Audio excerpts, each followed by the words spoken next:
In this video, I'm going to talk about why you should go broad and have ambitious and desires. Since manifestation is fundamentally about being your desire, rather altering your beliefs that support the presence of your desire. Sometimes the things we want are incompatible to who we are, and sometimes our manifestations are just one small tweak away from materializing. So instead of microanalyzing and really dissecting our own beliefs, it's always best to tackle the entire thing at a broad level. Dr. Joseph Murphy talks about this in his book, Think Yourself Rich.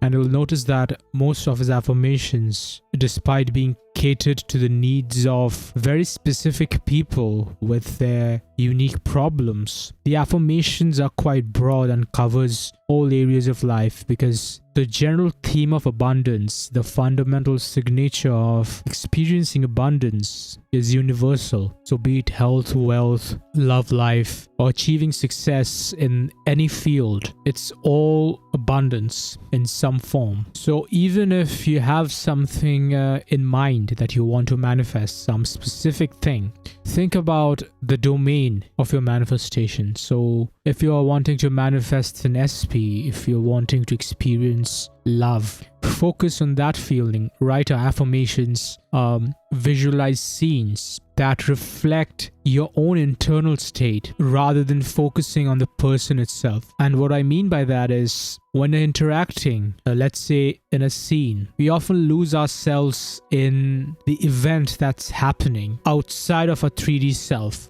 If you could bring your attention to your own internal state in that same situation, you'll find the key to manifestation. And the feeling I'm talking about need not be pronounced or exaggerated. You need not jump with joy or share the news with everyone, but focus on this heightened state, no matter how subtle it is. In fact, one might argue that the more subtle the feeling, the more normal it seems to the rest of your mind. If you take a step back, you'll notice that all forms of abundance share the same subtle feeling of serenity and calmness. The second point I want to stress on this video is the importance of going big or being ambitious when it comes to your desires.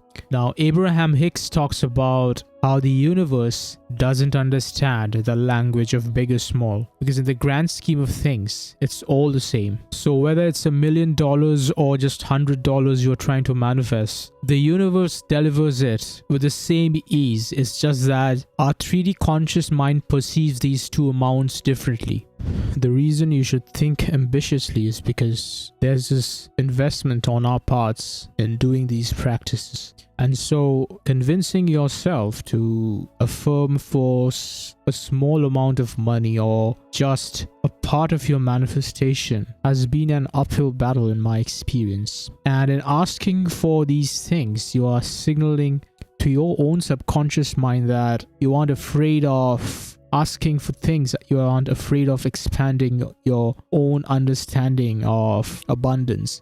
So when you ask for $1 million, when you affirm for it, you are subconsciously priming yourself for other quote-unquote impossible things that you might subconsciously want. So in asking for $1 million, you're taking the first step in surmounting just impossible things in general. Whatever logical difference there is to, say, a big manifestation and a small manifestation is just a consequence of this hierarchy we subscribe to in our 3D worlds. And this hierarchy exists for a good reason. In fact, this hierarchy is what makes us capable of measuring things. You see, quantification is extremely important to our logical mind, and without the logical mind, the 3D doesn't make sense. So you mustn't really think of the 3D as something that's negative, because God chose this limitation of being a man in order to experience life through 5 senses. So you will notice that the entire Bible is written as a metaphor.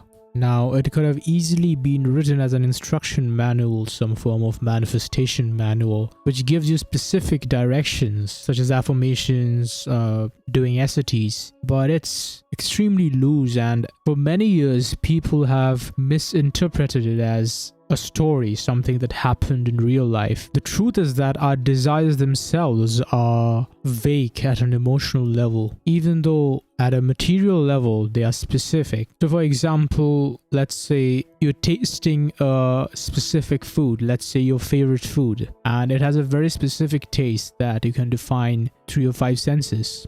But if you take another sensory experience that is different from food, let's say watching your favorite TV show, they all ultimately meet in this feeling of satisfaction or feeling of contentment. So what I'm saying is that the core feeling of abundance sort of diverges into these different 3D experiences. So instead of focusing on just one branch or just one of these divergences, focusing on the junction or the central feeling makes the entire thing easier. And when you're focusing on the vague things, or rather broad things, it's easier to let go to some extent. When we think of specific things, we are subconsciously thinking of it in a step-by-step manner, because your end desires aren't really the end. So let's say someone wants to manifest marriage with their SPs. She is leaving the successive state of experiencing a happy married life as something he or she would like to manifest as the next step. So why not focus on the generic feeling that threads together all these events, happiness and love that would naturally relay you through these chain of events? Like I already discussed in one of my videos, when we are crafting a scene that would imply the fulfillment of our desire, we are still relying on our own logical mind to determine what should come next. So let's say in your experience, you know that it is marriage that indicates commitment. However, commitment could mean something else to you. But since you rely on the facts of life to learn that it is marriage that is the symbol of commitment, you're using marriage as the end state, thus perpetuating your existing beliefs. It's a bit hard to wrap our minds around this idea, but if you could leave your ego at the door even a step further, then you wouldn't concern yourself with the specifics of things. Now keep in mind that we ask for the specifics to integrate a human experience with the spiritual one. So please understand that both specificity and therefore vagueness aren't absolutes. It means that you can always ask for something which is even more specific relative to some other desire. And similarly, you can ask for something that's even broader than something you can think of. So being married to your SP on such and such date is more specific than just being married to your SP, whereas manifesting marriage is a step broader than manifesting marriage with your SP. So while I wouldn't give you a specific guideline as to how to go about this entire process of defining how specific you should be, a guideline that I often use is it's broad enough if I can't immediately measure it in my environment. So to me, a text message is too specific simply because I can look at my phone and tell that I haven't received a text message. So I can measure immediately whether or not I have a text message from an SP or anyone for that matter. Keep in mind that this is just a guideline, because for very large amounts or say a dream vacation to a very specific destination, you can still use this manifestation, but you will need to figure out the sweet spot that works best for you. With enough experience, you'll be able to